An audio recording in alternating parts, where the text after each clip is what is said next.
Erinnya n'eddoboozi nze Mweruka John Bosco nga nsinzidde wano mu MJB Film Studios nga tusangibwa Ntebe naye nga tukolera mu bitundu ebirala ebyenjawulo bingi. Bukasa Kirinya tulinayo grounds gye tukolera nga njagadde okukozesa omukisa guno okubeebaza mwenna abagezaako okuwagira n'okulaba firimu za MJB Film Studios. Ennaku zo nga twegatta wamu ne Light Star Movie Industry abasangibwa e Bukasa.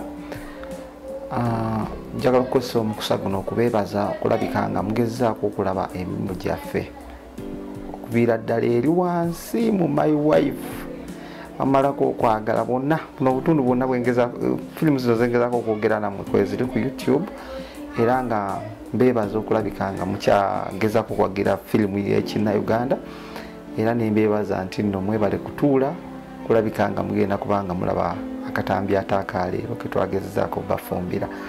Tubeebaza ddala tewali ngeri gye tuyinza kubalagamu nti no tusiima wabula okujjako okubatuusaako ebirungi buli lukya.